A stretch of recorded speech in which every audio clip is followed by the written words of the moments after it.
Sering kali kami diliputi dengan banyak perasaan-perasaan.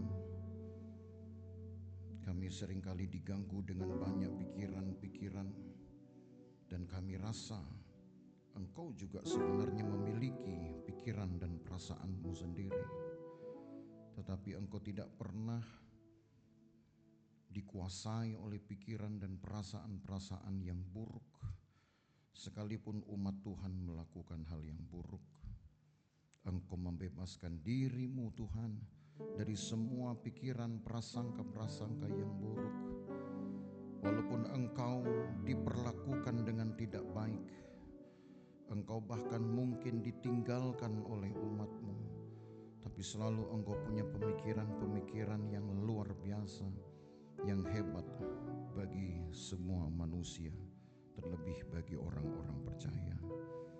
Maka inilah alasan kami bermegah Tuhan, karena Engkau tetap setia melakukan pekerjaan-Mu, menyelesaikan pekerjaan-Mu, yaitu memelihara, menjaga kami, memelihara kami, menolong kami, menghibur kami, memberkati kami. Maka kami pantas untuk bermegah di dalam Tuhan, supaya hidup kami juga dapat melakukan kehendak-Mu, melakukan hal yang sama seperti yang Engkau lakukan, sehingga nama Tuhan dipermuliakan di dalam hidup kami. Berkati Tuhan pelayan-pelayan yang sudah mengambil bagian di dalam ibadah ini. Berkati kami semua. Kami harus pulang dengan berkat Tuhan. Kami harus pulang dengan kedamaian hati. Kami harus pulang dengan kepastian. Kami harus keluar pulang dari tempat ini dengan kemenangan. Kami harus mengalami hal itu sebagai tanda Tuhan hadir di dalam ibadah kami. Kami akan mendengar firman-Mu. Dalam nama Tuhan Yesus Kristus kami sudah berdoa. Amin. Haleluya. Puji Tuhan. Nah, Bapak Ibu Saudara, mulai dari minggu ini saya tidak lagi atau belum melanjutkan khotbah-khotbah serial dari kitab ke kitab, dari pasal ke pasal, ya. Walau terakhir kemarin di bulan November kita berhenti di Yosua pasal yang ke-8, ya. Ketika orang Israel berhasil mengalahkan kota Ai setelah mereka mengalahkan Jericho. Nah, mengapa saya tidak atau belum mau melanjutkan, ya, khotbah itu ke Yosua 9 dan selanjutnya?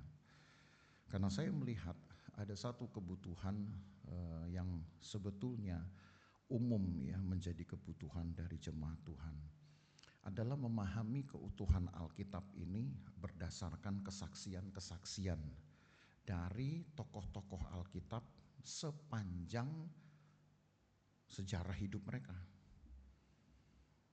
Nah, di dalam satu studi, di dalam satu pembelajaran, ketika umat Tuhan atau pemerhati Alkitab mulai memusatkan perhatiannya kepada teks-teks atau sejarah-sejarah tentang pekerjaan Allah, ya, di dalam yang dicatat di dalam Alkitab, ya, selalu lebih banyak kepada umat Tuhan, ya, kepada umat pilihannya. Tapi kadang juga dapat meluas kepada kelompok lain dengan tujuan-tujuan yang lain. Maka kita sebagai orang percaya diteguhkan bahwa ternyata pekerjaan Allah itu sifatnya stabil, bahkan meningkat, tidak pernah mengalami reduksi atau pengurangan-pengurangan. Tidak juga seperti mengalami fluktuasi, orang bilang naik turun naik turun naik turun. Walaupun di satu sisi kalau kita melihat dari umat Allah, ya, dari kehidupan umat Allah sendiri atau orang percayanya, orang berimannya, itu berbeda sekali. Grafiknya itu berbeda. Kalau pekerjaan Allah itu sebutlah, kalau kita buat grafik dari titik nol itu dia akan terus naik, gak pernah turun-turun. Tapi umat Tuhan itu yang nanti kayak gunung, saudara, terus toto turun kayak lembah. naik lagi kayak gunung gitu. Persis kayak orang sakit jantung. Gitu grafiknya itu, naik turun. Kalau naik bagus, kalau turun berarti setengah mati. Kalau udah turun betul berarti udah mati. Nah, gitu. Nah, itu yang terjadi di dalam Alkitab. Sehingga ketika kita memandang Alkitab itu secara berurutan ini, urutannya adalah urutan temanya, bukan lagi urutan kitab-kitabnya, tapi urutan temanya. Maka kita baru akan memahami bahwa pekerjaan Allah ini sebenarnya sudah bisa disebut sebagai pekerjaan mulia jauh sebelum pekerjaan itu dimulai bahkan. Coba itu, luar biasa kan saudara. Jadi berharganya pekerjaan Allah bukan karena pujian yang diterima oleh seseorang. Contoh ini, kalau kita berbuat sesuatu, sebutlah mendekorasi mimbar ini gitu ya. Lalu kemudian ada orang lain yang memuji pekerjaan kita. Maka disitulah kualitas dari pekerjaan kita teruji, mendapat kesaksian.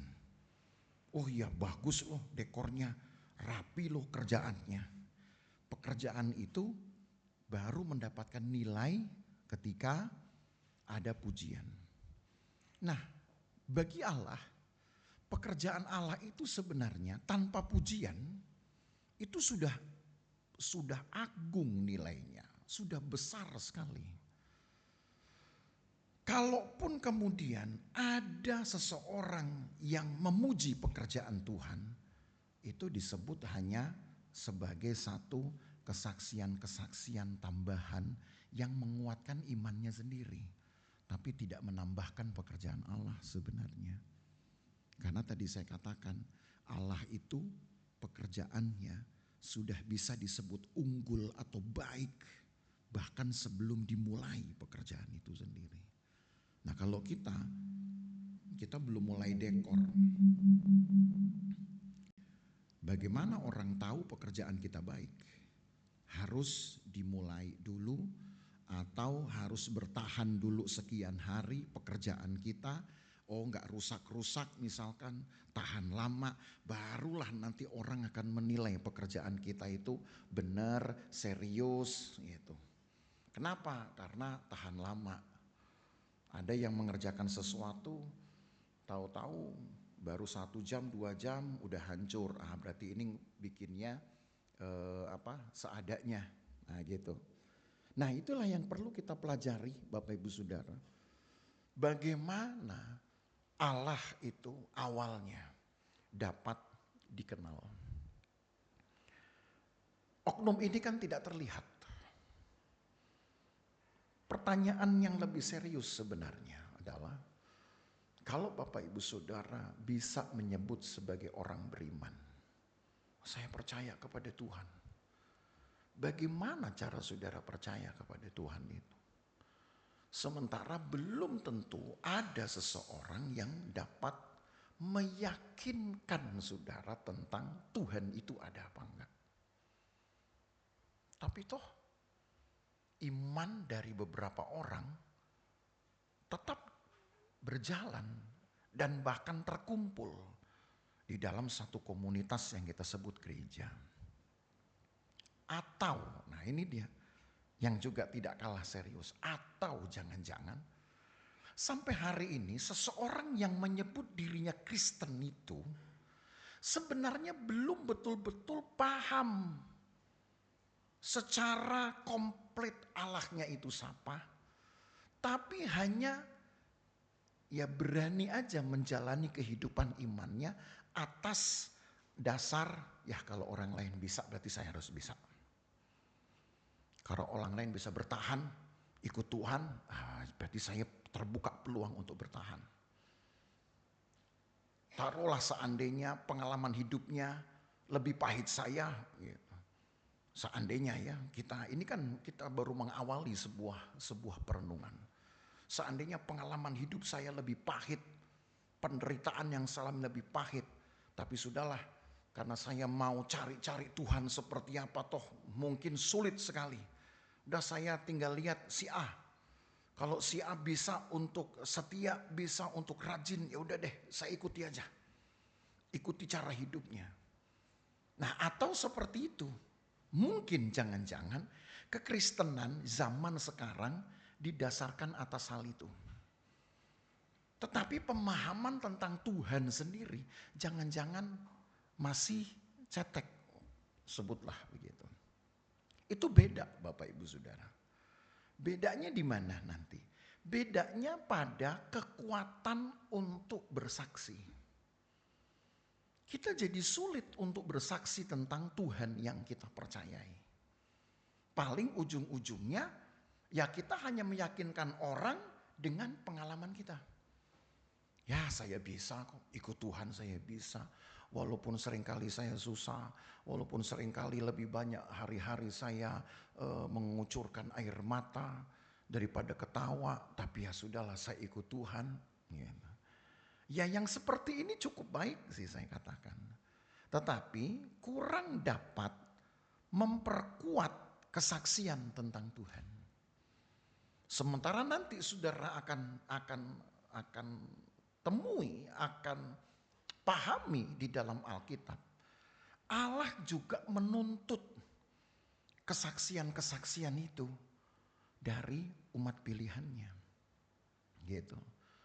Jadi kalau ditanya, kenapa kamu bisa percaya dengan Tuhanmu? Kita bisa menjelaskan. Walaupun mungkin tadi saya katakan, kalau seandainya kita belum punya pemahaman tentang Tuhan, lalu orang tanya, kok bisa kamu jadi Kristen? Ya bisa ngikut aja itu dia. Dia bisa jadi Kristen, ya udah saya juga bisa deh. Gitu. Kita lihat aja nanti di tengah jalan bagaimana. Gitu. Nah ini ikut Tuhan seperti ini, saya katakan tadi cukup baik. Tapi kurangnya adalah kekuatan kesaksian kita tidak punya.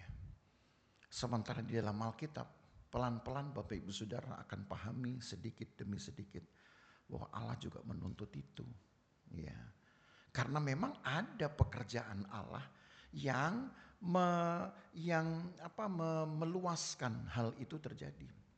Ya. Yang harus juga mencakup hal itu. Gereja harus bersekutu, ya kan? Artinya orang-orang percaya, saudara dan saya terkumpul di tempat ini bersekutu. Tetapi satu hal lain selain bersekutu, gereja juga harus bersaksi, kan begitu. Nah, bersaksi itu di mana? Bukan cuman apa yang saudara ucapkan di mimbar ini, di dalam ruang kesaksian. Karena hal itu bisa ada ketika saudara punya pengalaman kan dengan Tuhan. Kan begitu. Tetapi sekuat apa kemudian kesaksian saudara meyakinkan orang bahwa oh saya juga bisa dong jadi anak Tuhan seperti yang bersaksi ini. Saya bisa juga dong mengalami kehebatan Tuhan seperti yang bersaksi ini. Keyakinan itu, kepastian itu hal lain saudara. Bisa saja begitu kita bersaksi, ya karena dia temannya banyak, gampang ditolong, saya kan enggak. Nah itu jadi lemah kesaksiannya. Bapak Ibu Saudara tahu ya, itu maksudnya. Jadi itu sebabnya kita akan belajar tema-tema di dalam Alkitab. Paling sedikit di dalam Alkitab itu ada 14 tema yang akan menjadi puzzle di dalam Alkitab kita ini. Ya, saudara tahu puzzle enggak? Puzzle tuh gambar yang kemudian dipotong-potong, ya terus dipasang-pasang sampai ketemu bentuk yang benar. Nah motong-motongnya itu kan kadang-kadang kan bentuk-bentuknya aneh-aneh saudaranya. Jadi kita kan mesti betul-betul nyocokin, betul tempatnya potongan ini di mana. Sampai akhirnya ketemu gambar utuhnya, gambar lengkapnya. Oh ternyata gambarnya ini. Nah potongan-potongan puzzle itu yang disebut dengan tema-tema dalam Alkitab. Itu ada 14. 7 dalam perjanjian lama, 7 dalam perjanjian baru. Nah Kita akan ikuti, akan pelajari itu, kita akan telusuri dalam 1 tahun ini, saudara ya. Syukur-syukur kalau 1 tahun bisa selesai. Ya, kalau tidak ya lanjut lagi tahun berikutnya. Ya, sampai dengan Natal berulang kali pun ya, namanya firman Tuhan dia akan terus hidup. Nah, yang pertama dari potongan puzzle itu hari ini ya atau nanti dengan beberapa minggu ke depan kita akan belajar dulu tentang Tuhan kita. Itu sebenarnya apa, siapa gitu ya, bagaimana gitu. Tuhan dalam Alkitab ini mau menceritakan tentang apa? Sosokkah dia atau hanya bayangankah dia atau hanya sekedar kekuatankah dia? Ada orang yang bilang bahkan Tuhan itu cuman energi. Kalau energi berarti nggak ada bentuknya. Gitu. Karena energi itu sendiri hanya kata sifat dan juga bisa jadi kata kerja, tapi nggak ada kata bendanya. Tapi ada orang yang berani mengatakan Tuhan itu energi. Energi itu kan sama saudara dengan kekuatan yang dihasilkan oleh orang kedua. Gitu. Misalkan kalau saudara macul gitu.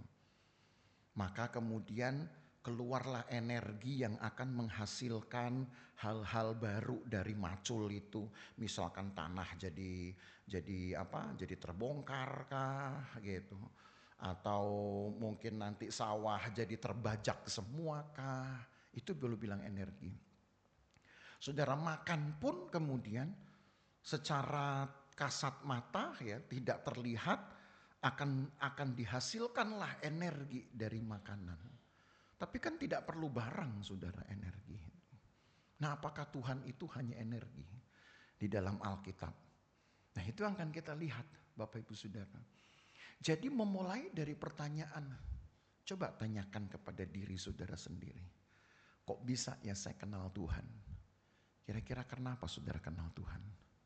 Dari sekian jawaban yang saudara punya, ada enggak jawaban seperti ini? Ya karena saya dikenalin, saya dibesuk sama seseorang, saya diceritain tentang Tuhan. Jadi ya sudahlah saya coba, siapa tahu dengan ikut Tuhan ini ada hal baru yang bisa saya alami, saya dapatkan. Satu, apakah saudara termasuk itu? Ya, ingat-ingat sendiri ya, nggak usah bilang, iya Pak saya gitu, nggak usah. Ya. Saya nggak butuh absen juga. Ya. Atau ada di antara saudara yang kemudian berkata begini, kok bisa saya kenal Tuhan? Karena pada malam tertentu turunlah sesuatu yang menyerupai sinar kilat. Nah misalkan begitu. Lalu kemudian di depan saya sinar ini menjadi sangat besar. Lalu dari sinar itu kemudian keluarlah suara. Gitu. Kamu harus ke gereja misalkan begitu. Ada yang begitu? Kalau orang Sunda bilang, aduh eta mah jurik ya gitu ya. Jangan-jangan mas setan gitu. Ya, tapi ada juga orang yang punya cerita seperti itu karena didatangi sesuatu yang gaib gitu. Atau ada juga satu orang lagi yang pernah bercerita. Jadi yang saya sebutkan ini bukan karangan saya ya. Dari cerita-cerita dari beberapa orang diskusi atau bahkan juga konseling, ngobrol-ngobrol dengan saya. Jadi saya dapatkan informasi ini. Ada satu orang yang pada akhirnya bisa kenal Tuhan. Tuhan yang kita sembah ini, Tuhan yang dikenal juga oleh Abraham, Ishak dan Yakub. Hanya gara-gara dia baca Alkitab. Tidak ada yang ngajak dia untuk jadi Kristen. Nggak ada yang nggak ada yang datang ke rumahnya untuk cerita tentang Tuhan. Ngajak dia untuk ke gereja, nggak ada. Dan tidak ada orang yang datang ke rumahnya untuk bawa Alkitab ngasih ke dia.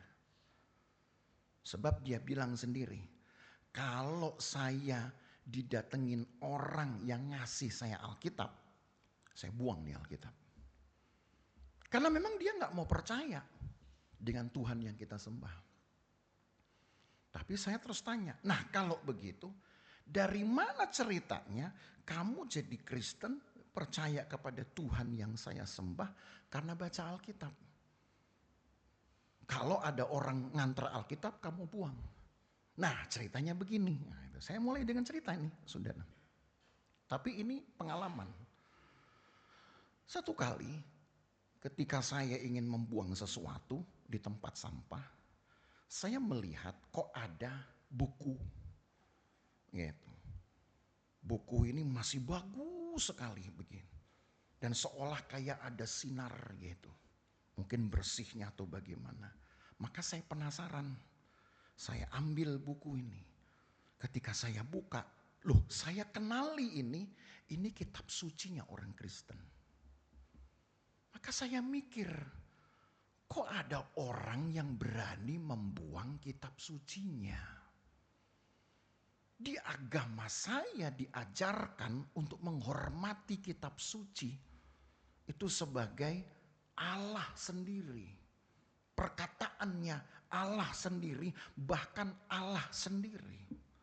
Kok ini ada orang ya yang mengaku beragama tapi kitab sucinya dibuang.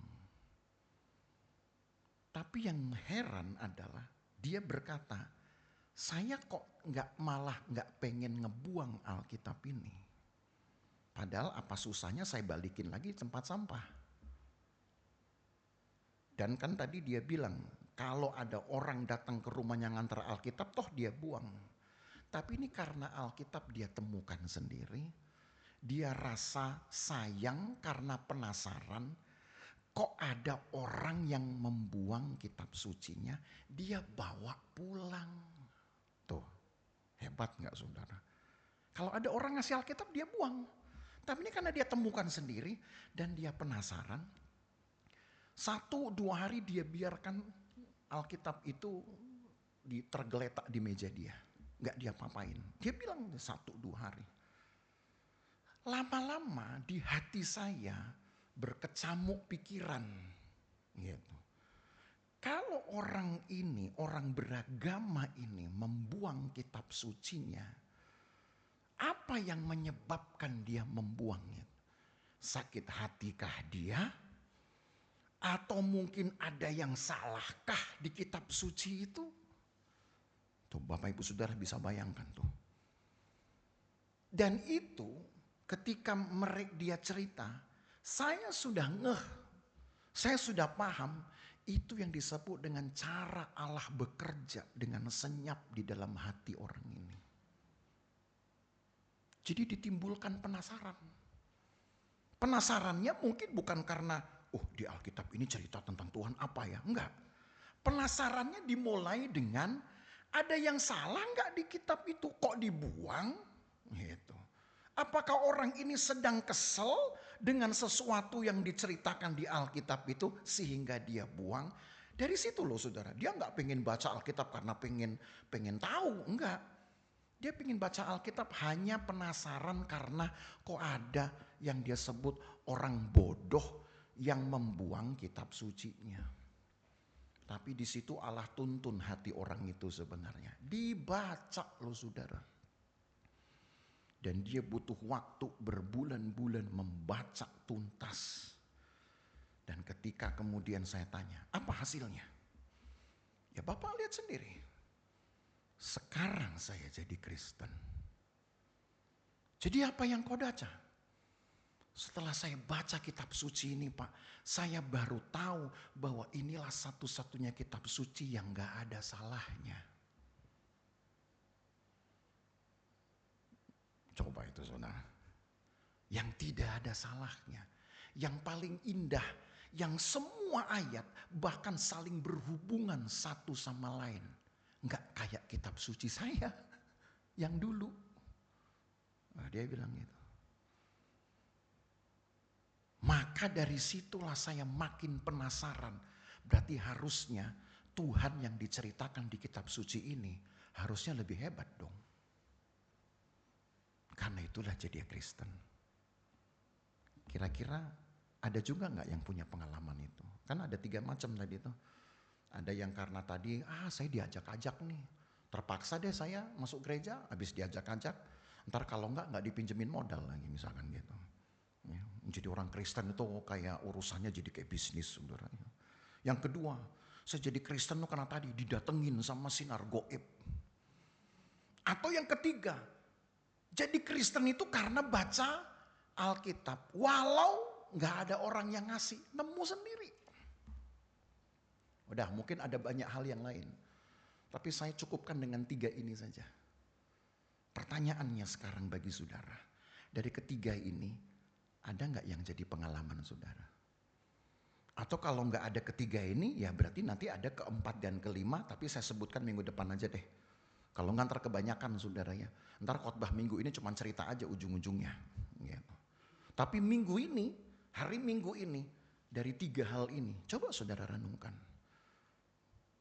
Pilihan 1, 2, atau 3 kah yang membuat kita akhirnya kenal Tuhan? Mau kayak awalnya diajak-ajak. Itu juga di tetangga saya dulu di Waringin saudara. Ada orang jadi Kristen itu hanya karena diajak. Tiap pagi ketemu di pasar, ayo ke gereja. Ayo ke gereja, lama-lama gak mau, ujung-ujungnya jadi Kristen. Ada juga yang begitu. Saya pikir nih berarti ada memang tipe anak, tipe manusia yang diajak Kristen tuh harus dikit-dikit dipaksa. Gitu. Kayak tadi saya bilang, ayo ke gereja. Kalau nggak ke gereja saya, lu nggak gue modalin. Ke gereja lah, daripada nggak dapat modal, saudaranya. Tapi yang ujung-ujungnya Tuhan menangkan hatinya, masih bagus. Gitu. Ada yang mungkin karena tertutup hatinya, sementara dia masuk gereja tetap nunggu modal dari yang ngajaknya. Lalu modal nggak turun-turun, hilang dia. Ya podo wae.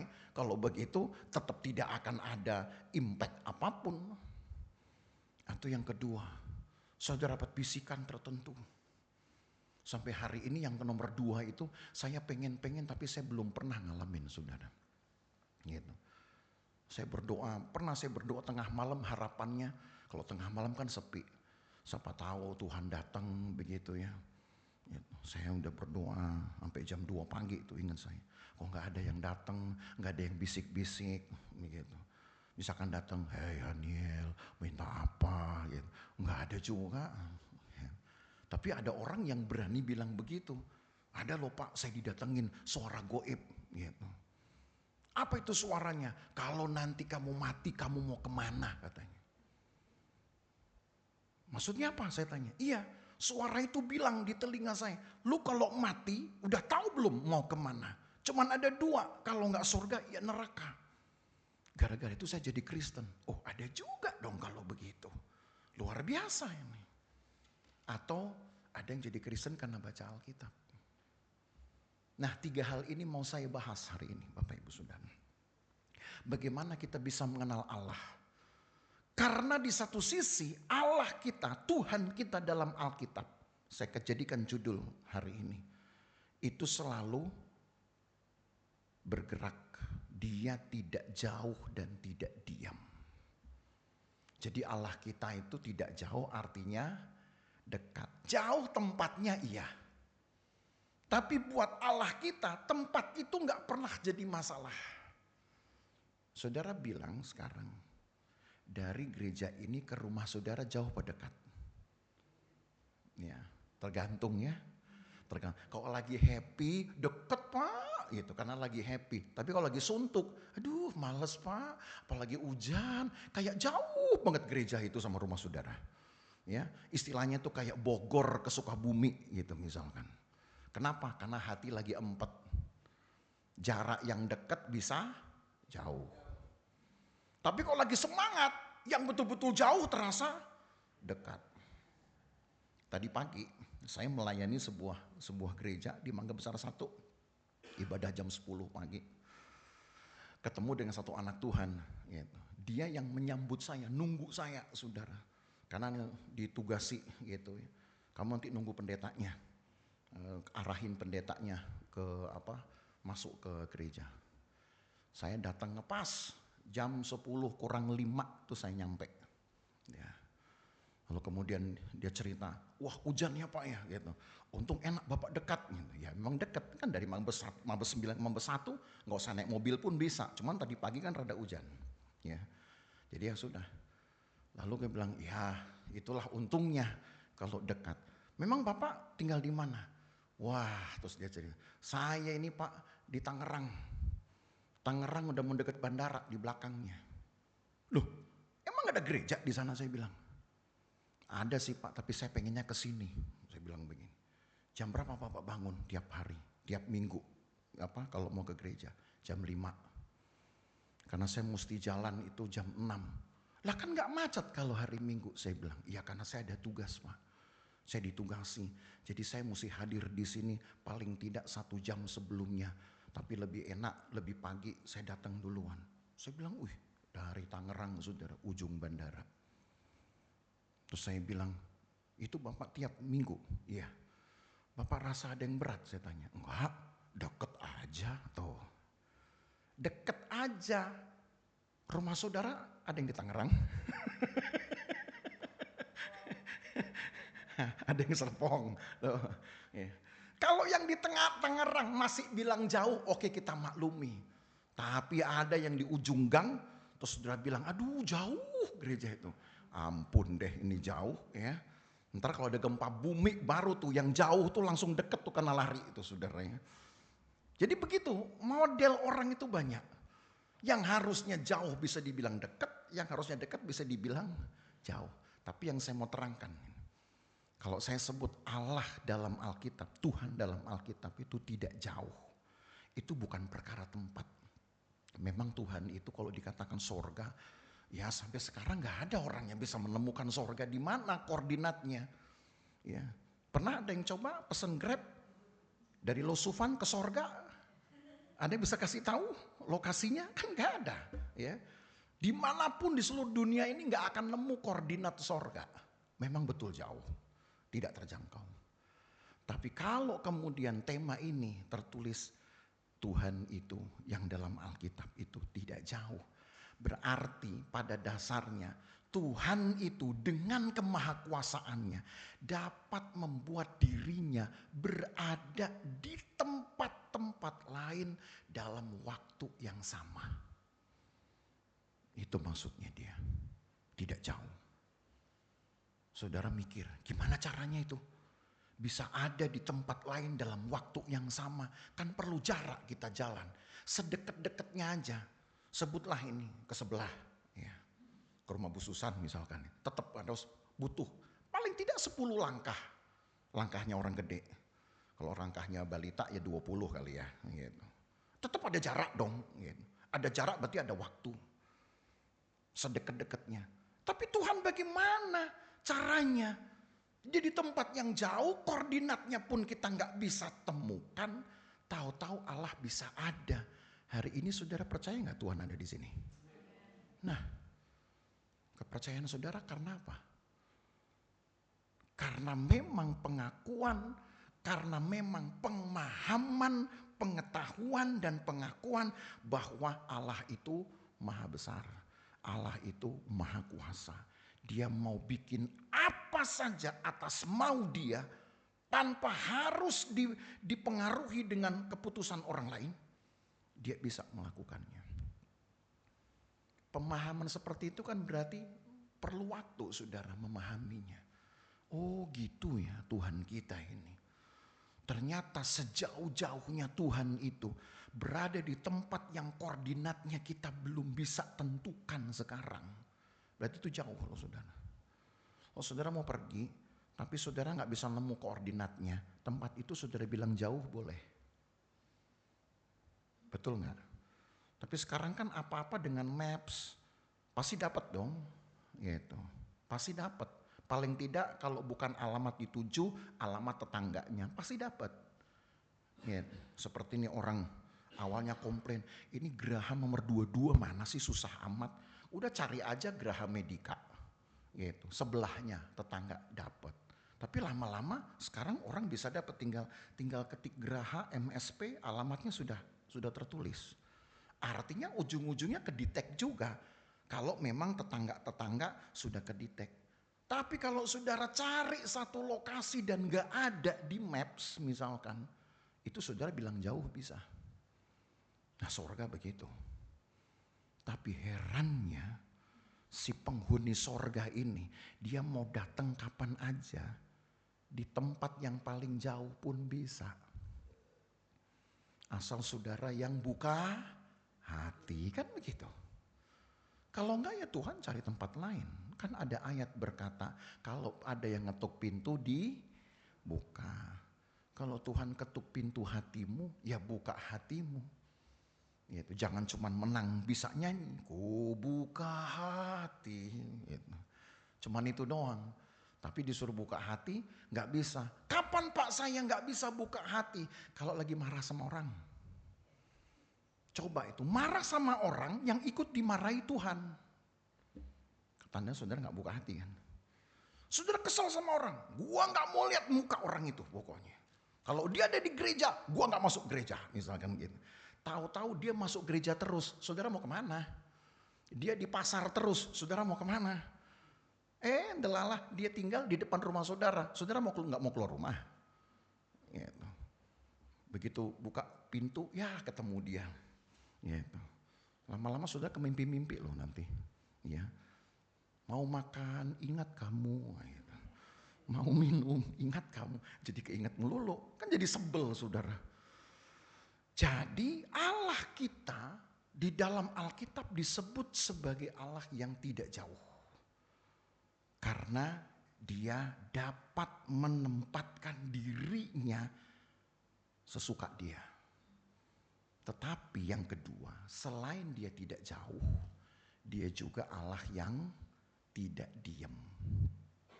Tidak diam artinya bergerak, artinya bekerja. Berarti ini dua hal yang saling berhubungan. Allah kita tidak jauh, artinya dia bisa berada dimanapun dia suka. Tapi begitu dia ada dan tinggal, dia akan melakukan sesuatu di tempat itu. Maka saudara bayangkan, kalau Tuhan yang jauh itu ternyata gampang datang di tempat ini. Kita beribadah, dia hadir. Allah kita gak akan diam saudara. Di tempat di mana dia hadir, pasti dia berbuat sesuatu.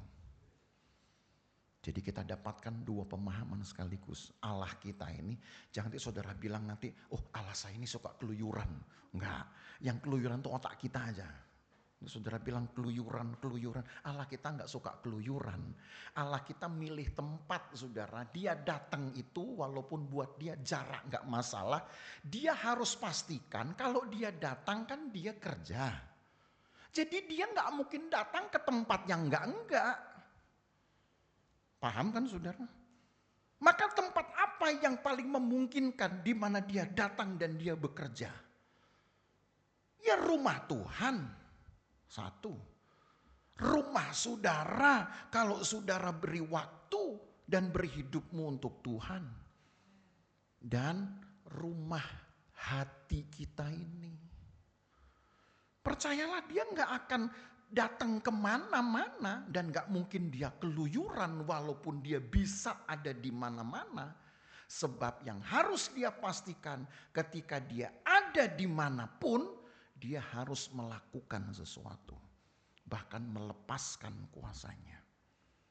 Nah karena itulah kita percaya saudara. Kita punya Tuhan yang bisa melakukan hal-hal besar bersama dengan kita di dalam persekutuan ini.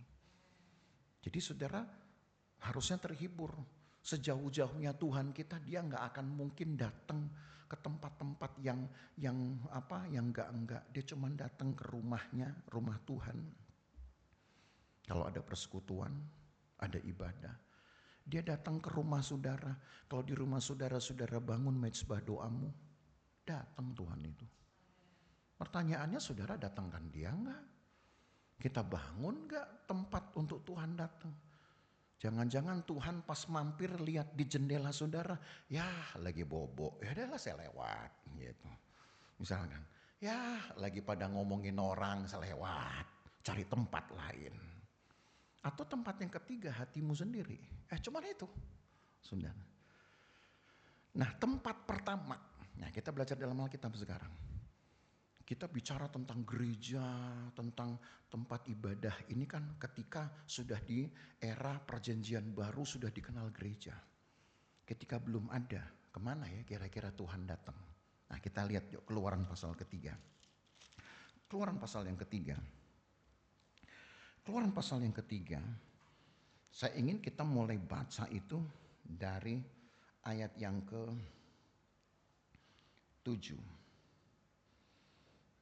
Ya sebenarnya dari ayat 1, tapi kalau dari ayat 1 saya tahu. Tapi atau kita baca dari ayat 1 deh ya, supaya saudara tahu urutan ceritanya.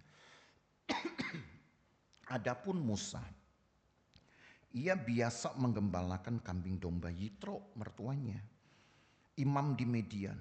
Sekali ketika ia menggiring kambing domba itu ke seberang padang gurun, sampailah ia ke gunung Allah, yaitu gunung Horeb.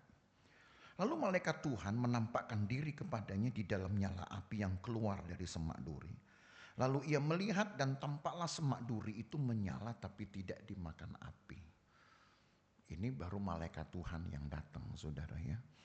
Terus ayat 3, Musa berkata, baiklah aku menyimpang ke sana untuk memeriksa penglihatan yang hebat itu, mengapa tidak terbakar semak duri itu? Ada api, saudara, menyelimuti semak-semak tapi nggak terbakar. Itu bedanya api Tuhan dengan api dari kebakaran. Kalau api dari kebakaran, itu api butuh energi. Dan energinya harus dia dapat dari benda-benda yang bisa dilalapnya. Tapi api Tuhan tidak perlu energi. Sebab api Tuhan itu sendiri sudah adalah kekuatan. Jadi dia nggak akan membakar, nggak akan membuat benda yang diselimuti api itu menjadi habis. Maka Musa kemudian ingin tahu jenis api apa ini. Kok bisa ada benda yang mudah terbakar tapi tidak terbakar? Padahal diselimuti api. Nah ayat 4. Ketika dilihat Tuhan bahwa Musa menyimpang untuk memeriksa, berserulah Allah dari tengah-tengah semak duri itu kepadanya. Musa, Musa, dan ia menjawab, ya Allah. Lalu ia berfirman, jangan datang dekat-dekat. Tanggalkanlah kasutmu dari kakimu, sebab tempat di mana engkau berdiri itu adalah tanah yang kudus. Saudara lihat ayat ini. Allah itu memang punya kecenderungan tidak ingin manusia yang terlalu mendekati Tuhan. Sebab Alkitab berkata nanti di ayat lain, kesucian Allah nanti bisa membunuh manusia itu. Karena memang tubuh kita tubuh berdosa. Nah ini yang harus kita pahami. Allah memang membuat dirinya tidak perlu didekati betul oleh manusia. Sebab memang harus ada jarak yang disebut dengan jarak kekudusan. Tapi mengantisipasi itu Allah yang akan membuat dirinya untuk menghapus jarak itu. Dengan hadir di dalam persekutuan kita. Hadir di dalam hidup kita. Kalau di dalam bahasa Inggris itu selalu bagus. Ada kata before. Before God's throne atau before Christ kata itu. Bahasa Indonesia nggak punya terjemahan itu. Artinya kalau kita datang menghadap Tuhan itu selalu ada jarak. Nggak bisa nempel betul. Kenapa? Karena nanti manusia itu suka suka latah, suka cerita enggak. Gue udah ketemu Tuhan, Tuhan udah pegang-pegang loh, nah, gitu. Jadi nyombong nih, gitu. Masa sih? Iya, dia datang ke kamar gue, kemudian kebuah pegang-pegang. Nah, saudara cerita, saya sudah merangkul Tuhan. Ini. Orang-orang begini nih akhirnya nanti jadi sombong rohaninya. Kan Allah tahu manusia ini. Begitu ada cerita dikit aja yang agak beda, kita bumbu-bumbuin tuh. Gitu. Saya ditangin Tuhan loh. Tuhan ngobrol, sama saya. Ya, kayak Tuhan kurang waktu ngobrol sama kita. Emang dia pikir Kristen itu cuma satu di dunia ini. Kok ya dia ngobrol-ngobrol kayak apa, dia nggak akan nemu orang lain lagi. Tapi ya begitulah manusia itu. Jadi selalu ada jarak loh saudara. Yang Allah memang kondisikan. Nggak boleh kita yang menjamahnya. Nggak boleh kita yang memang betul-betul dekat seolah itu kita akrab betul. Selalu dibuat jarak. Tapi jarak itu nanti Tuhan sendiri yang akan eliminir dengan cara dia yang nanti akan masuk ke dalam persekutuan kita. Dia nanti yang akan menjamah saudara. Gitu. Maka nanti di zaman Yesus sudah lain lagi ceritanya.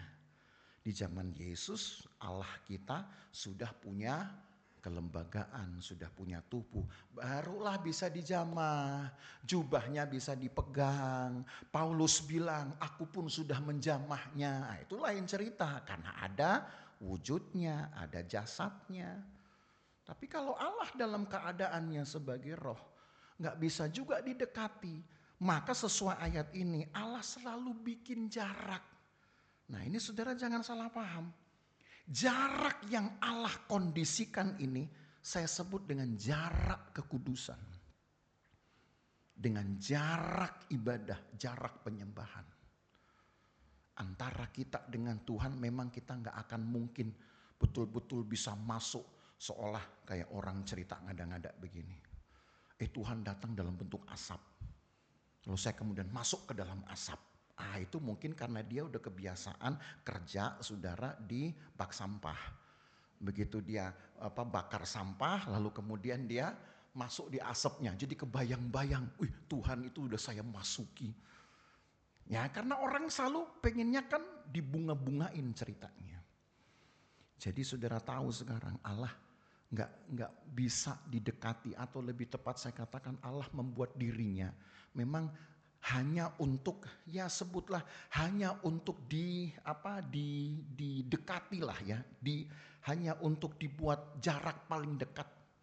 Tapi nanti hal kemudian saudara punya pengalaman kuasa Tuhan, hal saudara dijamah oleh Tuhan, itu nanti Allah sendiri yang akan melakukannya. Makanya jangan kemudian saudara buru-buru bilang, saya sudah ketemu Tuhan loh, di sorga lagi. Gitu. Lalu kendaraannya apa? Gitu. Nggak tahu deh, pokoknya saya merem, begitu melek udah di sorga. Wah gitu. Enak bener saudara, saya udah jadi hamba Tuhan, jadi gembala udah belasan tahun, belum pernah lo ngalamin yang begitu. Ya. Mau saya berdoa puasa begitu saya merem, tetap juga di rumah. Merem, melek, tetap aja di rumah. Gitu. Tapi ada orang itu jadi gitu. Begitu saya berdoa, maka tiba-tiba saya dibawa ke surga. Wih cakep bener. Gitu. Saya sampai sakit hati loh pernah begitu. Saya bilang saya jadi gembala, jadi pendeta. Perasaan gak ada pengalaman begini. Tuhan kok pilih kasih amat saya pikir. Gitu. Tapi ya sudahlah, itu cerita orang yang memang bangunnya kurang banyak. Ya, artinya waktu dia bangun mungkin dia belum sadar betul. Jadi masih ngelindur orang bilang gitu. Jadi kalau saudara bangun pastikan kaki saudara sudah berdiri. Gitu.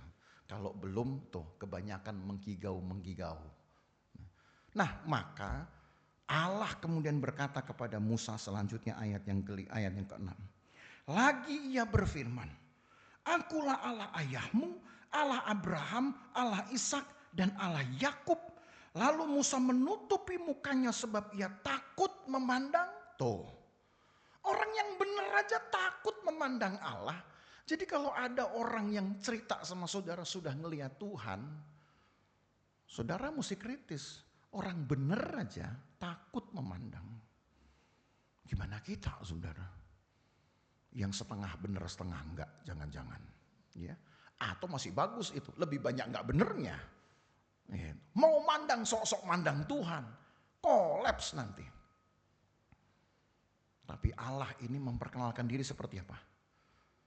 Dia bilang ke Musa, siapa? Aku Allah Abraham, Allah Ishak, Allah Yakub. Itu siapa sih? Pendahulunya Musa. Jadi Musa baru kenal ternyata orang yang ngomong sama saya ini jangan deket-deket, harus lepaskan kasut. Itu adalah Allah yang dulu pernah disembah oleh nenek moyangku. Jadi Musa kenalnya, berarti Abraham cerita tentang Allahnya kepada Ishak. Sama saudara, sama sebutlah sama beratnya, sama kuatnya dengan cerita Ishak ke Yakub. Dan itu berarti juga sama materinya dengan cerita Yakub ke Musa. Jadi ini model keempat. Nah, baru kita ketemu. Model keempat tadi kenal Tuhan. Tadi yang pertama apa? Kenal Tuhan karena diajak-ajak. Yang kedua kenal Tuhan karena apa? Merasa ada sesuatu yang goib datang. Lalu yang ketiga kenal Tuhan karena apa tadi? Baca Alkitab. Ini yang keempat. Kenal Tuhan karena apa? Karena sudah diceritakan oleh orang-orang terdahulu, oleh para senior iman kita. Syukur-syukur kalau itu terjadi di rumah. Orang tua menjelaskan kepada anak-anak, oh ini Tuhan saya. Jadi anak-anak ditanamkan untuk juga percaya dan beribadah kepada Tuhan yang sama. Nah, jadi tugas enggak ini akhirnya? Ya, kalau saudara ingin pengenalanmu dengan Tuhan diteruskan sampai ke anak cucu. Supaya pengalaman saudara dengan Tuhan juga dapat dirasakan oleh anak cucu. Perkenalkan Allah yang saudara kenal kepada anak-anak kita. Supaya dapat nih. Begitu Tuhan bilang kepada Musa, aku ini Allah Abraham. Disebutin atu-atu tuh, urut-urut. Aku ini Allah Abraham, Allah Ishak, Allahnya. Oh, oke, ngerti saya. Makanya langsung dia tahu ini Allah yang luar biasa. Dia tutup mukanya. Kalau orang gak ngerti, malah Musa kan bilang ini, emang lu siapa lu? Siapa lu? Nah, gitu. Tandanya bahwa dia memang penasaran banget. Tapi begitu dia tahu, oh ini Allah yang sudah pernah disembah oleh nenek moyang saya. Dan dia tahu betul. Nah nanti tahu lengkapnya pelan-pelan saudara ya. Atu-atu. Saya jelaskannya mungkin gak minggu ini. Barulah Musa menyadari bahwa dia gak pantas untuk bisa berdekatan, berhadapan dengan Tuhan. Dia tutupi mukanya. Kalau orang yang betul kenal dengan Tuhan, karena pengenalan-pengenalan seperti ini yang berproses ini. Karena diceritain, karena ada kesaksian, karena ada keteladanan.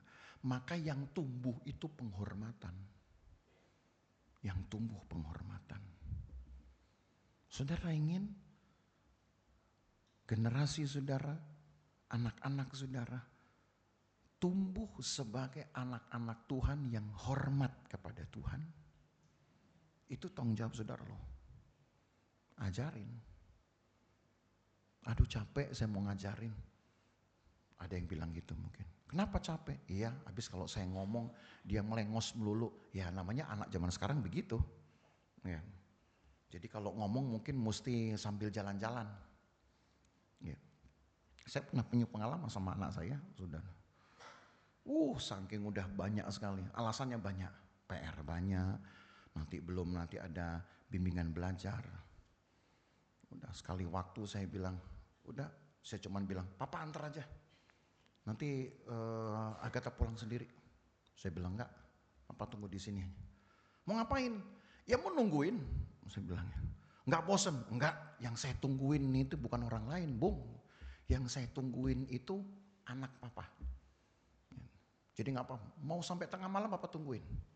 Gitu. Nggak usah lihat-lihat papa ada di mana. Pokoknya Agatha tahu papa nungguin. Jadi kalau memang sudah pulang, udah tahu ada papa di sini. Saya biarin dia lupa sama papanya sendiri sambil bengong ngerjain sesuatu. Gitu. Ujung-ujungnya setelah sekian jam dia WA saya, "Pak, ada di mana?" Gitu. Berarti kan dia tahu saya nungguin. Masih di sini, Bung. Bung udah selesai. Saya manggil dia Bung. Gitu.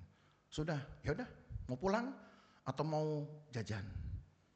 Ya udah kalau bisa jajan, jajan. Nah, ngobrol lah kita. Begitulah caranya, saudara. Anak zaman sekarang kalau dikasih dicecer ini, ya tahu-tahu yang ada dia gini. Tidur. Kenapa? Capek, Pak. Ya memang anak sekarang lebih gila waktunya daripada orang kerja kan. Ya, jam sekolah anak sekarang udah lebih banyak daripada jam kantoran kan. Maka jangan kita yang capek. Kalau kita yang capek, anak kita nanti hilang. Berani capek. Untuk apa? Untuk memastikan bahwa orang-orang di dalam rumah kita, termasuk anak-anak kita, kenal Allahnya kita. Hal dia mau terima dari kuping kiri, kuping kanan, omongin aja. Anggap aja setelah saya di rumah, setelah saya selesaikan pekerjaan saya, ini kerjaan saya yang harus saya seriusin. Memperkenalkan Allah yang saya kenal supaya dia juga kenalnya sama. Bapak Ibu Saudara mau itu? Ini bukan kerjaan yang gampang, kerjaan yang susah memang. Tapi percayalah saudara, satu dimulai dengan hal yang benar dan yang baik, itu nanti akan diikuti dengan pengalaman yang juga sama.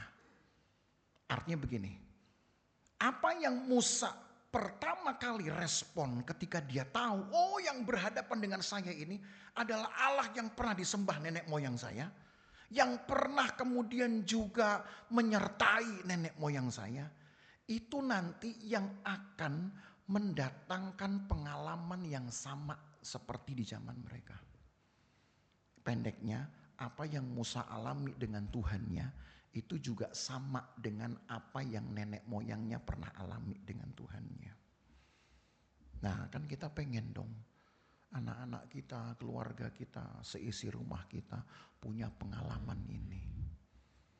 Kalau sekarang saya ikut Tuhan itu happy banget, saya diberkati banget. Kan kita pengen dong anak-anak kita, orang-orang yang kita cintai, seisi rumah kita juga punya cerita yang sama. Yeah. Seingat saya, Sunan, saya tidak pernah memaksakan anak saya itu untuk apa namanya ya, ini seingat saya, untuk melakukan apa yang saya suka. Gak pernah. Saya bilang, Bung jadi pendeta ya, gak pernah. Gak pernah. Walaupun masa kecil saya sama papa saya digituin. Papa ini pendeta, jadi kamu harus jadi pendeta. Ya. Masa laluku tidak harus menjadi cerita masa lalu anak saya.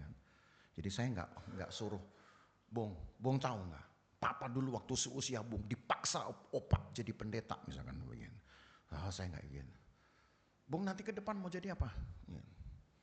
Dulu waktu masih kecil malah dia jawabannya pinter. Gitu. Waktu masih SD dia punya jawabannya bagus, saudara. Senin sampai Jumat mau kayak mama katanya. Waktu itu mamanya masih kerja. Sabtu Minggu kayak papa. Ya ini mau cari untung namanya gitu ya. Senin sampai Jumat kayak mama, Sabtu Minggu kayak papa. Gak apa-apa lah jawaban anak SD. Tapi kalau saya tanya saudara begitu, ya, saudara mau ikut Tuhan? Ikut Tuhannya Sabtu Minggu aja deh Pak. Senin sampai Jumatnya ikut yang ono-ono. Gitu. Ikut kantong saya dah, ikut perut saya dah, bolehlah gitu misalkan. Nah ini trouble nih. Gitu. Sementara saudara punya waktu untuk mendatangi Tuhan supaya Tuhan yang jauh itu juga punya kerinduan untuk tinggal bersama. Nanti di minggu depan saudara kita bahas lebih jauh bahwa Allah yang gak jauh ini adalah Allah yang pengen tinggal. Nah kata tinggal itu saya simpan dulu. Sekarang kita pahami dulu bahwa Allah di dalam Alkitab yang kita kenal adalah Allah yang tidak jauh dan juga tidak diam. Maka perenungan kita saudara ya, supaya Allah yang tidak jauh dan tidak diam itu ada di dalam hidup kita, yang saudara buat apa? Ya saudara juga ikut dekat tadi walaupun ada jarak, gak apa-apa dong. Kan jarak ini yang penting membuat kita hormat. Jarak ini membuat kita harus sujud dengan Tuhan. Jarak ini membuat kita tidak petantang-petenteng, justru sujud kepada Tuhan. Nanti Tuhan yang isi hidup saudara. Dengan kuasa, dengan mujizat, dengan rohnya. Tapi saudara cukup dekati aja, sedekat mungkin. Lalu, kalau Allah kita nggak diem, saudara juga jangan diem dong. Artinya apa? Ya kalau beribadah, beribadahlah dengan hatimu, beribadahlah ini dengan jiwamu, beribadahlah dengan kekuatan saudara, dengan tubuh saudara. Jadi kalau nyanyi, nyanyi betul-betul saudara. Ini saya ajar saudara. Jangan kayak orang-orang yang lain sana. Kalau ibadah itu udah kayak gaya paduan suara. Diam di tempat. Yang lain nyanyi girang-girang, loncat-loncat. Dia diam. Saya nggak tahu nih orang ini mau kemana. Apa jangan-jangan dia salah alamat pergi. Tadi pagi juga waktu saya di Mangga Besar itu, saya lihat, saya walaupun saya duduk depan, tapi saya masih bisa lihat samping itu kayak begini kan, saya masih bilang dari sekian banyak orang jingkrak-jingkrak nyanyi, ada satu anak muda gitu, ya nggak dibilang muda-muda banget, paling ujung dekat tembok, cuman begini. Sepanjang puji-pujian berlangsung, saya naik khotbah, mimbar, saya liatin dia ngapain saudara. Betul nih, dia cuman begini. Matung betul, puji-pujian matung, firman Tuhan matung. Begitu amen, paling duluan dia ngilang. Saya pilih berarti ini orang ini jangan-jangan mau pergi tapi salah alamat kayaknya ini. Memang gak niat ke gereja gitu. Gak boleh begitu ya. Saudara datang ke kebaktian mau ngapain coba? Mau nyomot arisan? Enggak kan? Mau menyembah Tuhan, sembahlah pakai hatimu, pakai jiwamu, pakai juga tubuhmu. Jadi beribadah aja jangan jaim saudara. Tahu jaim? Orang nyanyi loncat-loncat. Ya ampun, mau ngapain main? Mending di rumah gitu ya. Main catur kan juga begitu bisa tuh, diem. Jadi kalau nyanyi misalkan WL bilang, mari kita memuji Tuhan, angkat tangan di atas kepala gitu. Kecuali yang encok lah ya, susah lah. Lakukanlah itu dengan senang hati, jangan diem. Kenapa? Karena Allah kita kan gak diem saudara. Ya, tapi ya nggak usah sampai se-ekstrem begitulah ya. Yang penting kalau ibadah itu ekspresional gitu maksudnya. Ada ekspresinya karena Allah kita nggak diam. Jadi buatlah kita juga tidak diam. Nah, satu ayat terakhir saya baca tadi ayat yang ke-6. Ya, ketika kemudian Musa tahu siapa Allahnya yang dia berdiri di hadapannya, ayat 7. Dan Tuhan berfirman, aku telah memperhatikan dengan sungguh kesengsaraan umatku di tanah Mesir. Dan aku telah mendengar seruan mereka yang disebabkan oleh pengerah-pengerah mereka. Ya, aku mengetahui penderitaan mereka. Wih, saya baca ayat ini saudara berulang-ulang terharu saya. Tahu apa yang membuat satu alasan membuat Tuhan tuh gak diem. Karena dia tahu keadaan kita. Dia tahu keadaan umatnya. Ayat 8, saya tutup dengan ayat 8 untuk minggu ini. Sebab itu aku telah turun untuk melepaskan mereka dari tangan orang Mesir. Dan menuntun mereka keluar dari negeri itu ke suatu negeri yang baik dan luas, suatu negeri yang berlimpah-limpah susu dan madunya, ke tempat orang Kanaan, orang Het, orang Amori, orang Feris, orang Hewi, dan orang Yebus. Betul kan Allah kita nggak diam. Dia turun untuk melepaskan umatnya yang sedang menderita. Lalu dia bawa ke tempat yang penuh dengan hasil bumi unggulan. Nanti satu saat ketika Tuhan izinkan saudara ke Israel, sama saya nanti saudara pergi, ya, saudara akan lihat semua yang ada di sana itu ukurannya 2 kali besarnya dengan ukuran kita. Jeruknya, anggurnya, ya.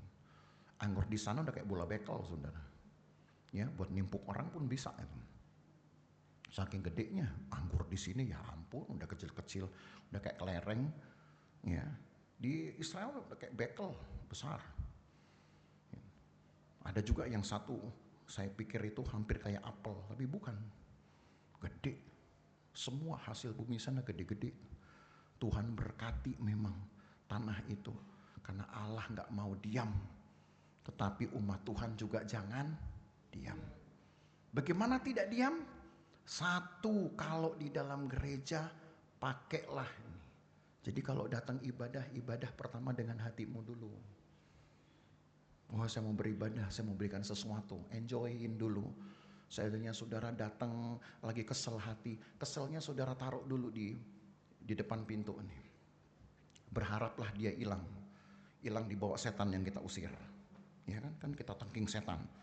Setan kita tengking dalam nama Yesus, keluar dari ruangan ini, bawa sekalian untuk kesusahan saya, dan jangan kembali lagi ya gitu. Jangan saudara cuma tengking keluar, ntar dia nunggu di luar gitu. Lalu saudara pulang dia ngikutin. Maka banyak orang di rumah jadi kesetanan gitu. Di gereja udah bagus-bagus. Maka kalau tengking setan, tengking jauh-jauh sekalian. Pergi dan jangan pernah kembali gitu.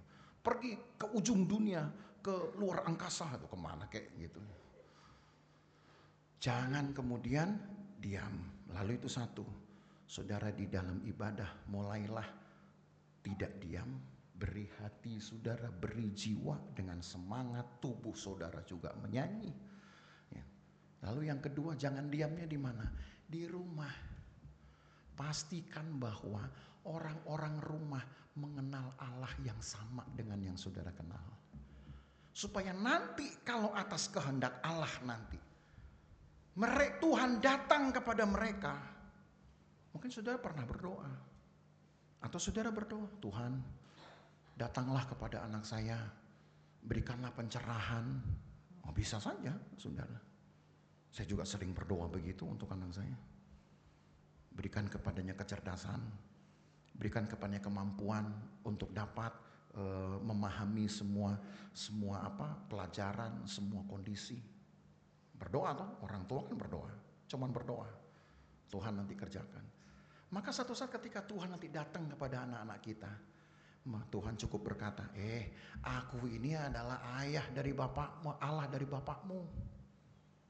Baru anak kita bilang, oh berarti benar dong yang bapak gue bilang. Nah kan itu, tujuannya kan cuma itu. Aku ini adalah Allah dari ibumu. Oh benar dong, berarti yang ibu saya cerita tentang ayah saya, tentang Allah. Nah kalau saudara gak cerita, Tuhan juga bingung memperkenalkan dirinya kayak gimana. Nanti Tuhan bilang, aku ini Allah dari ayah dan ibumu. Siapa memang gak pernah cerita-cerita dia? Nah gitu. Saudara yang rugi loh.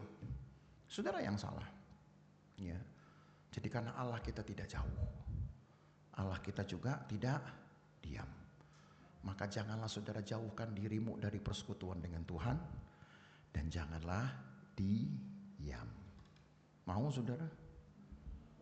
Mau enggak? Kalau enggak saya tambahin ayat lagi. Gitu.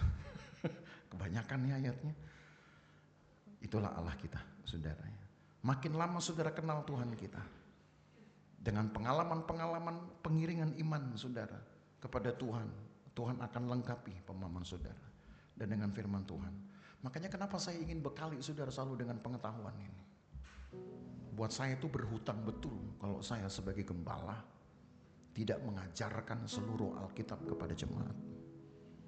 Modal saya kan cuman adalah Alkitab. Saya bawa Alkitab kepada saudara bukan cuman sekedar sebagai bacaan.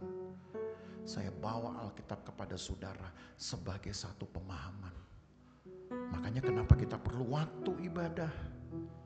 Kita perlu tiap minggu ibadah. Mengenal Tuhan gak cukup hanya sebagai bacaan, saudara.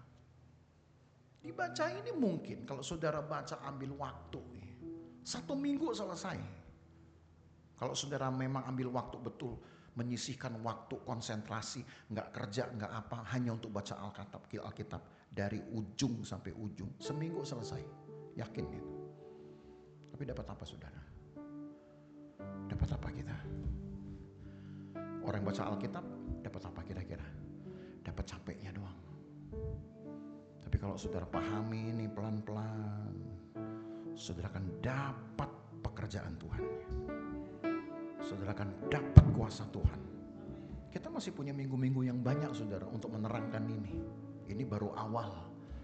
Tapi sekarang pastikan Tuhan, kalau memang saya sudah kenal Tuhan, seandainya pun saudara mungkin berkata, oke, saya kenal dengan Tuhan, maka berarti yang saudara tambahkan adalah tinggal aktivitas saudara.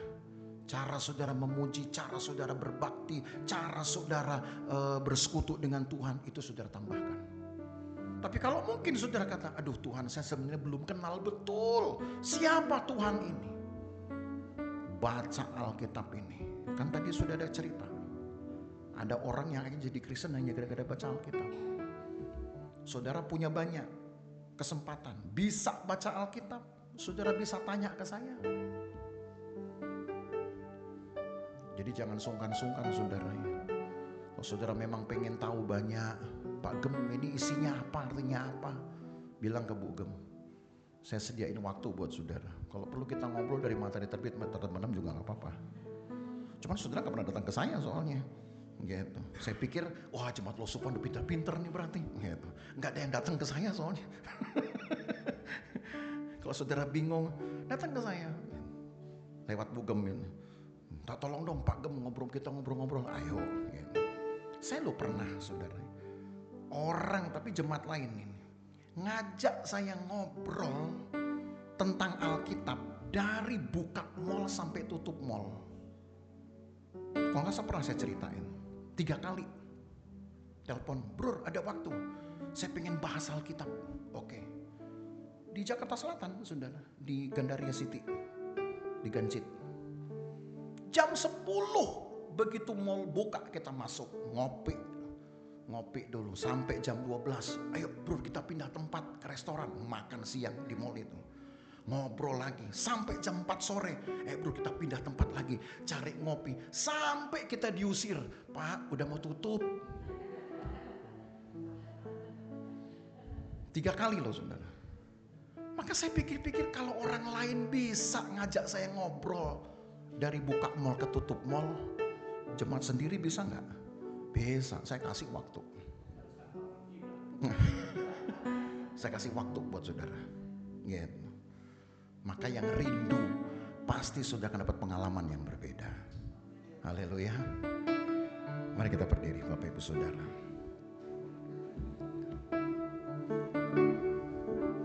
Ya Tuhan tiap jam ku memerlukanmu, Engkaulah yang memberi sejahtera penuh setiap jam ya Tuhan, di Kau ku perlukan, ku datang juru selamat, berkatilah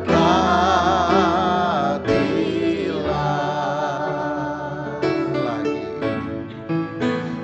Ya Tuhan tiap jam ku memerlukanmu,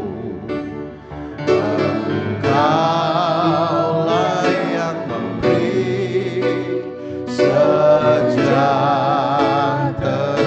penuh setiap jam ya Tuhan, di Kau ku perlukan, ku datang juru selamat, berkatilah.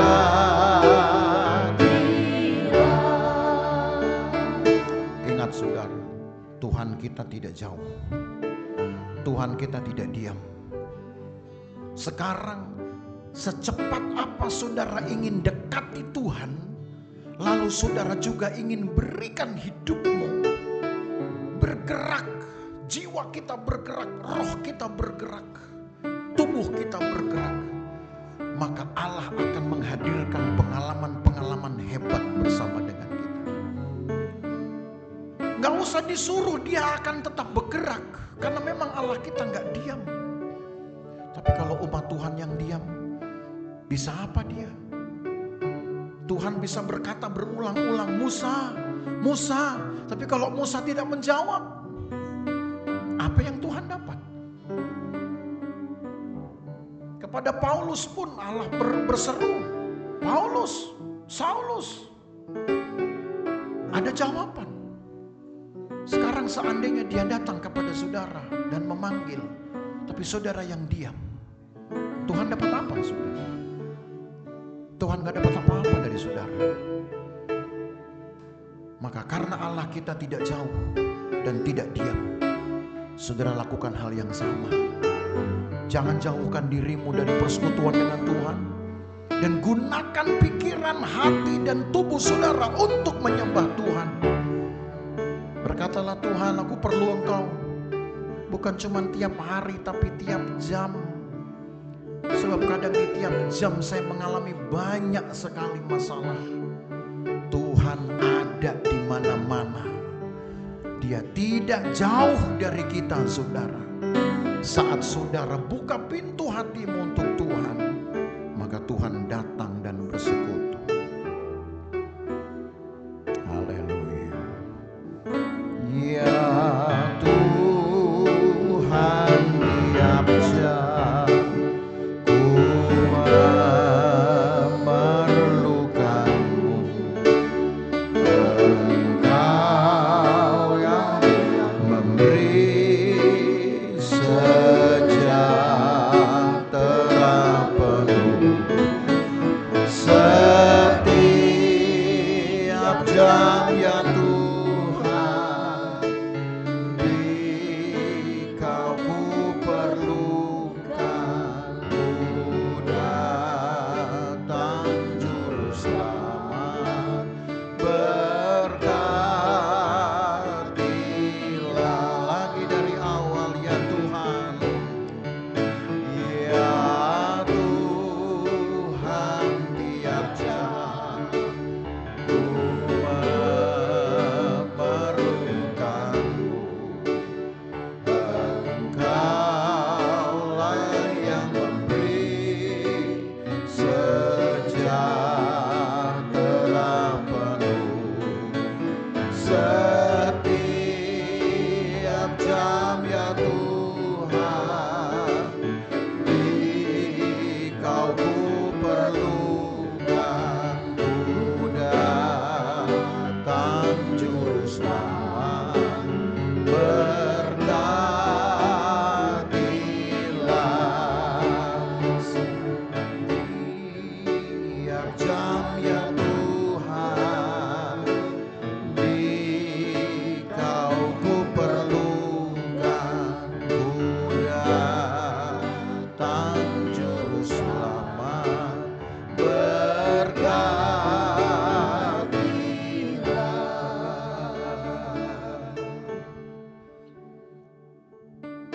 Tuhan Yesus. Kiranya kalimat-kalimat pujian ini datang bukan karena kami sedang membunyikan lirik-liriknya, tapi karena kami sedang berdoa dan penuh harap akan kehadiran Tuhan di dalam hidup kami. Kami perlu Engkau tiap jam. Di dalam tiap jam, dosa bisa mengintip di depan pintu. Dalam tiap jam, orang lain bisa mempengaruhi kami untuk berpikir dan berkata kotor.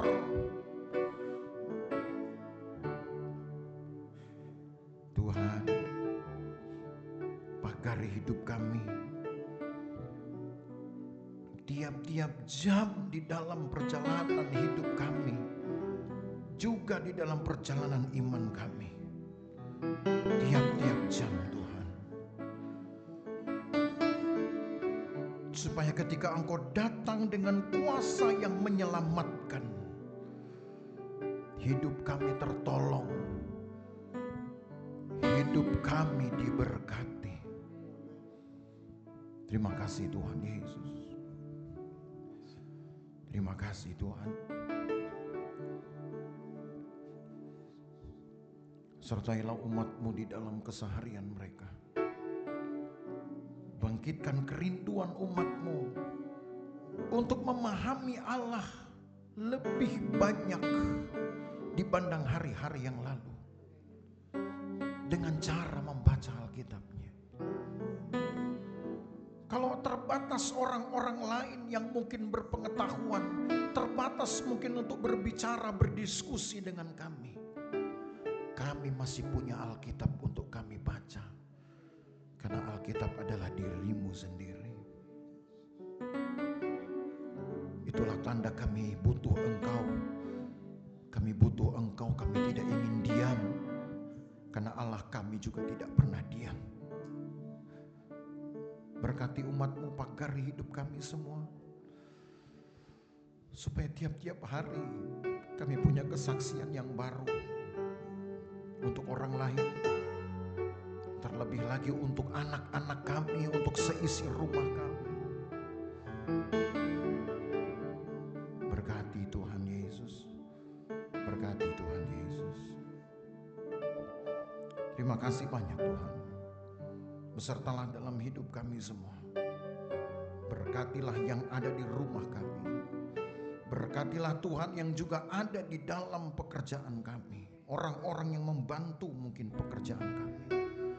Berkati juga pekerjaan umat-Mu. Berkati ya Tuhan kesaksian-kesaksian mereka ketika mereka bergaul. Ketika mereka ada di tengah-tengah masyarakat, di tengah-tengah pergaulan tetangga-tetangga. Buat bicara kami berbeda. Supaya orang lain mendengar ada bahasa kasih, ada bahasa keselamatan, ada bahasa sorga dari mulut kami. Itu tanda kami sudah tahu, kami sudah punya pengalaman dengan Tuhan. Berkat-Mu ada atas umat-Mu Tuhan. Berkati umat-Mu supaya mereka dapat melanjutkan hidup. Terima kasih banyak Tuhan Yesus. Berkatilah persembahan-persembahan umat-Mu, persepuluhan-persepuluhan yang mereka berikan, korban-korban yang mereka bawa ke dalam rumah Tuhan. Berkati. Berkatilah mereka dimanapun mereka berada. Kami pulang sebentar Tuhan, jagai kami di jalan, jauhkan dari bahaya, celaka dan perbuatan jahat orang lain.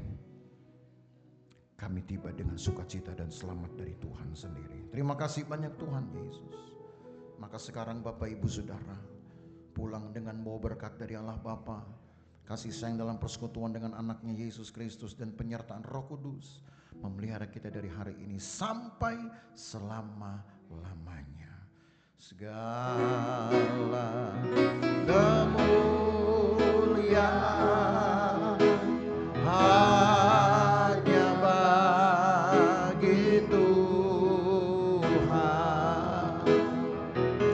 Segala hormat pujian hanya bagi Tuhan.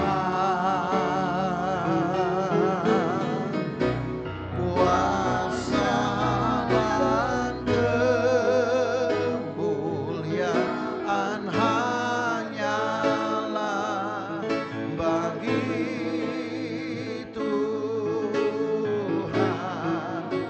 Segala